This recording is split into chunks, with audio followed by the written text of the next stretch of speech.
डिसेंबर सकाळी कालावती हॉस्पिटल जवळ रोडवर एका गाडीमध्ये एका मृतदेह पोलिसाला सकाळी सापडला होता.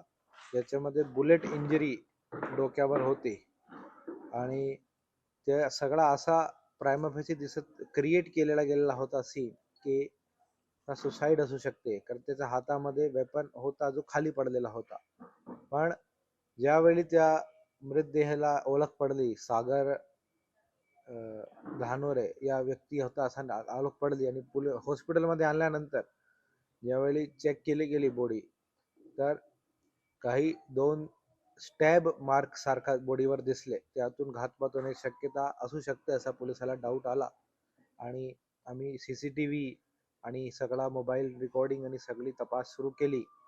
तर त्यामध्ये एक फुटेजमध्ये एक व्यक्ती परवा रात्री 9 ते 9:30च्या मध्ये गाडीमधून बाहेर जाताना पोलिसाला दिसला आणि त्याच्यावर चौकशी केल्यावर याच्यामध्ये कल्याण गणपतराव भोजने याला अगोदर पोलिसांनी ताब्यामध्ये घेतला आणि त्यांनी गुन्ह्याची पोलिसाला कबुली दिलेली आहे. त्यांनी त्याच्यासोबतच त्याचा एक साथीदार कमलेश झाडीवाले असे या 2 लोकांनी मिळून हा मर्डर झालेला आहे, केलेला आहे. म्हणून ह्या दोघाला आता पोलिसांनी अटक केलेला आहे. घटना करणारा समक्ष कमलेश झाडीवाले हा होता आणि कल्याण भोजले हा पण या कॉन्स्पिरसी मध्ये सामील होता. या गुन्ह्यामध्ये आता पोलीस कस्टडीसाठी आरोपीला घेऊन जाणार आहे पोलीस. तसेच कॉन्स्पिरसीचे कलम पण आम्ही याच्यामध्ये ऍड करणार आहोत. जी बंदूक भेटली त्यांच्याकडे, ते बंदूक कोणाची आहे? सागरची आहे का आरोपीची? नाही, ते आता या घडीला सांगणं अवघड होईल, पण आरोपीचीच असणार जो शक्यता वाटते, की कारण जे त्यांनी प्री प्लॅन्ड सगळं केलेलं आहे. हे प्री प्लॅन्ड मर्डर आहे, तर वेपनची तयारी त्याची असणारच आहे. हा, याच्यामध्ये प्राइमा फेसी जो आतापर्यंत आहे, काही पैशाचा वाद होता.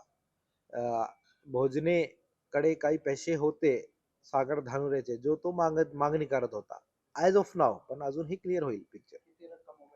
रक्कमचा अजून काही नहीं है। तो ये दो जो आरोपी पकड़े गए, इससे पहले इनका कोई गुन्हे दाखिल है?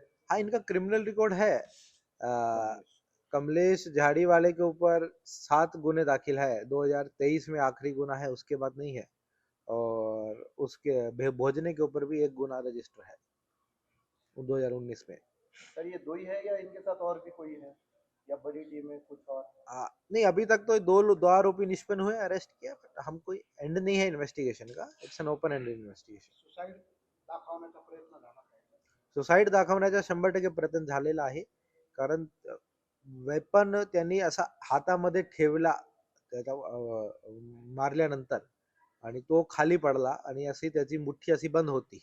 तर एक असा पिक्चर क्रिएट करण्याचा प्रयत्न केला गेला होता की सुसाईड आहे का. पण ज्यावेळी पूर्ण आपण तपास केला, जो मी काल पण बोललो होतो की आम्ही सगळे अँगलने तपास करणार आहोत, विदिन 24 आवर ही मर्डर आहे निष्पन्न झाला. आम्ही गुन्हा दाखल केला, आरोपी पण अटक केले. दोनच आरोपी आहेत का आणखी काही आरोपी आहेत? हे 2 आहे, 2 आम्ही केले आहे फिक्स, पण ओपन एंडेड इन्व्हेस्टिगेशन. दोघांनी मिळून घटना केली एकाच वेळेस नंतर दुसरा जो गाडीमध्ये जो करताना दिसतो तो हे झाडीवाले. फायर कुठल्या बाजूने झाला आहे आणि गोळी कुठल्या बाजूने? ते आम्ही सीन क्रिएट करणार. आता आरोपीला पोलीस कस्टडी घेतल्यानंतर सीन ऑफ क्राईम सगळा रिक्रिएट करणार आहोत. काल पोलिसांनी सांगताना सांगितलं होतं की उजव्या बाजूने गोळी झाडली गेली आणि डाव्या बाजूने असं दिसतंय. आता एकदा प्राईम पोस्टमॉर्टम अजून आम्हाला प्रिलिमिनरी भेटला आहे. ज्यावेळी फायनल पोस्टमॉर्टम भेटेल त्यामध्ये एक्झॅक्ट कळेल एंट्री वुंड कुठून आहे, एक्झिट वुंड कुठून आहे. गोळी काही बाहेर आली का अटकलेली नाही? आतमध्ये होती आणि पिस्टल देशी बनावटीचं आहे, देशी कट्टा सारखा आहे. आरोपी